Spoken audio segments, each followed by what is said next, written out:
Le soupçon autour du cabinet de conseil McKinsey et du rôle d'Emmanuel Macron pèse sur cette campagne.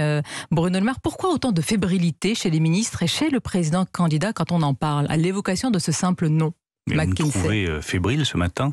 Combatif, oui. Déterminé à soutenir la réélection d'Emmanuel Macron pour qu'enfin notre pays ait de la stabilité et de l'action sur le long terme, 3 fois oui. Vous n'êtes pas mais fébrile, fébrilité, toutefois? zéro.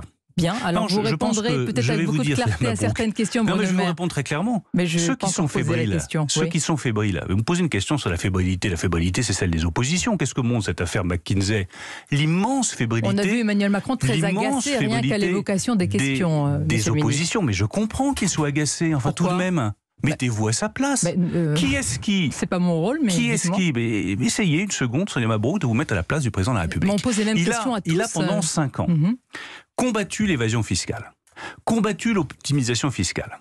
Il a mis sur pied la taxation des gens du digital. Il a été le chef d'État européen qui a porté avec le plus de force la taxation minimale sur les plus grandes entreprises, la taxation à 15% pour lutter contre l'optimisation fiscale. Il est le président de la République qui a imposé l'amende la plus élevée, de lui poser des questions sur ses soupçons à Google. 1 milliard d'euros d'amende à Google. Malgré tout, je vous pose la question. Parce qu'ils localisaient leurs profits en Irlande au lieu de payer leurs impôts en France. Donc je comprends que le président de la République, qui était à la pointe du combat contre l'optimisation fiscale et pour la justice fiscale internationale, soit un tantinet agacé. D'ailleurs, c'est le Canard enchaîné qui parle de cela. Est-ce que Bercy a fermé les yeux sur des montages fiscaux qui auraient dû donner l'alerte et sonner l'alerte?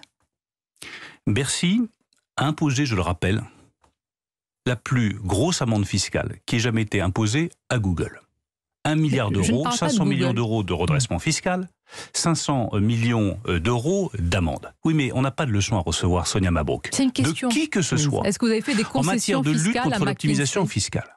Nous avons engagé une vérification fiscale sur McKinsey, pour être tout à fait précis, avant le rapport du Sénat.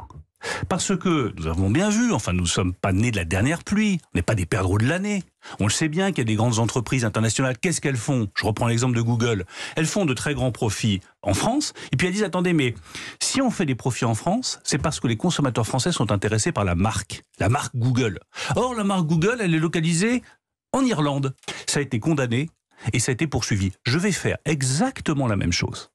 Exactement la même chose pour McKinsey. Nous allons vérifier qu'il n'y a pas eu... Faites a posteriori. Quand on passe, monsieur le ministre, un marché public avec un cabinet, on ne s'assure pas qu'ils payent leurs impôts en France? Non, Sonia Mabrouk. 3 fois non. Pas après.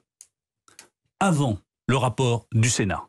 Donc remettons un peu de clarté et de raison dans ce dossier, où je vois une fois encore beaucoup de fébrilité et d'agacement de la part des oppositions qui voient arriver le premier tour, qui se disent mais qu'est-ce qu'on pourrait faire pour essayer de déstabiliser Emmanuel Macron, parce que dans le fond leur seul projet c'est d'affaiblir Emmanuel Macron. Je rappelle que nous avons engagé des vérifications fiscales sur McKinsey avant le rapport du Sénat. Je rappelle que nous avons condamné Google pour ses pratiques comme jamais cela n'a été fait, et que nous engagerons toutes les vérifications fiscales nécessaires sur McKinsey.